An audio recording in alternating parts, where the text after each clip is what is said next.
You probably think of contraception as a modern invention, something that came with the 20th century, with science, with feminism, with the pill, something that women finally got access to once society caught up. Here's what actually happened. Women have been deliberately, intelligently controlling their fertility for over 4,000 years. And the story of how they did it, across empires, through persecution, against the law, is one of the most overlooked stories in human history. Let's go back. Way back. Egypt, 1550 BCE. One of the oldest surviving medical documents in human history is called the Ebers Papyrus, a scroll covering hundreds of treatments, remedies, and procedures. And sitting right there among the prescriptions for tooth pain and eye infections is a recipe for contraception. It calls for a pessary, a barrier device inserted into the body, made from honey, acacia, and crocodile dung. Think that sounds like superstition? Think again. Acacia, when it sits in a warm environment, ferments, and what it ferments into is lactic acid, a compound that modern researchers have confirmed is a real spermicide, still used in some contraceptive gels today. The crocodile dung likely created an additional physical barrier, and the honey had documented antimicrobial properties. This wasn't magic. It wasn't guesswork.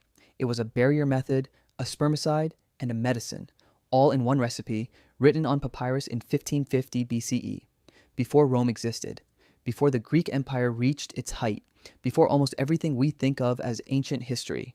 Which brings us to Greece and to a pair of names you might know from other contexts. Hippocrates, yes, the one with the oath, documented herbal methods of contraception, including the use of wild carrot seeds, known today as Queen Anne's lace, taken after sex as what we'd now call a morning after remedy. Modern studies have actually found that compounds in wild carrot seeds may interfere with implantation. Hippocrates wasn't just guessing. And then there's Dioscorides, a Greek physician writing in the 1st century CE who cataloged dozens of plant-based contraceptives in his encyclopedic work on medicinal plants. He wasn't reporting rumor. He was recording a body of serious, systematic medical knowledge that had been accumulating for centuries.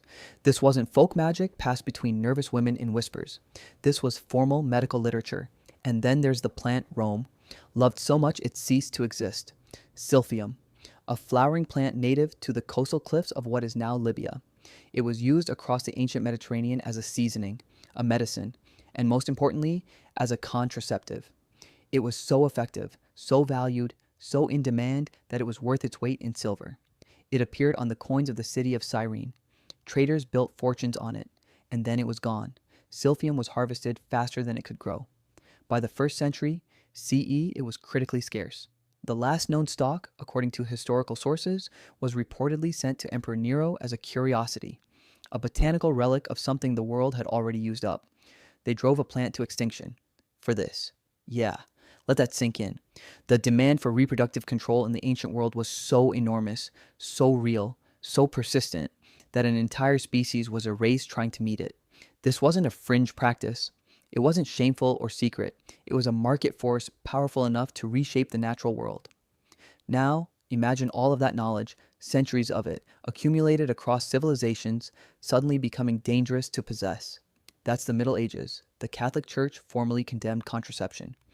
Canon law, theology, and civil authority aligned to push this practice into the shadows.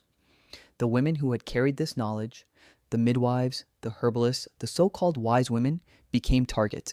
Some were accused of witchcraft, some were killed, but here's what didn't happen. The knowledge didn't disappear. Women kept using pennyroyal, artemisia, rue.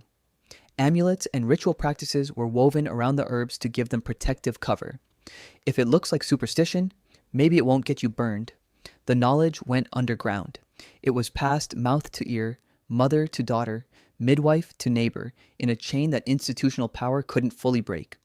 Imagine the only person in your village who knows which plant to use, and what happens when she disappears. Someone else had to know. Someone always did. This section of history isn't a story of ignorance.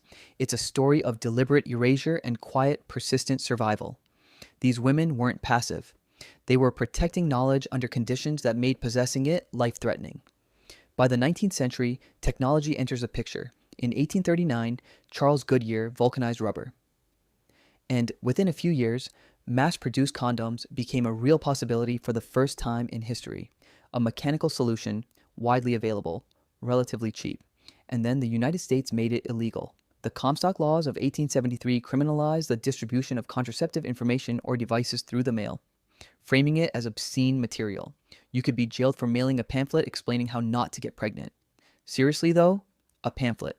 Underground networks persisted anyway.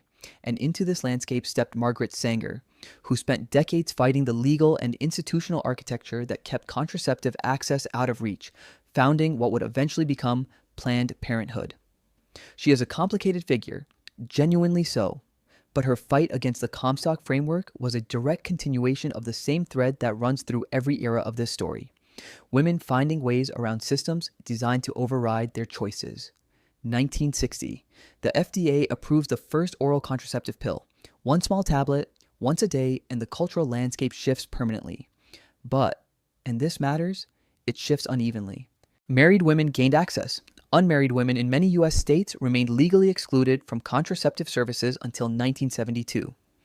Liberation came with fine print. The pill was transformative, and its transformation was partial, contested, and unequally distributed. Sound familiar? It should. That pattern runs through the entire 4,000-year arc of this story. Where are we now? Male contraceptive pills are in clinical trials, decades behind the female pill because, historically, research funding and urgency didn't follow male bodies at the same rate. CRISPR-based approaches are opening doors to possibilities that would have seemed like science fiction 2 generations ago. And here's the part that closes the loop. Serious researchers are re-examining ancient plant compounds, including the wild carrot seeds Hippocrates wrote about for their contraceptive properties. The oldest knowledge in this story is currently being studied in modern laboratories. We never fully left where we started, so here's where we've arrived. 4,000 years ago, a physician in Egypt wrote down a recipe for a spermicide. A civilization in Rome consumed an entire plant species, trying to control fertility.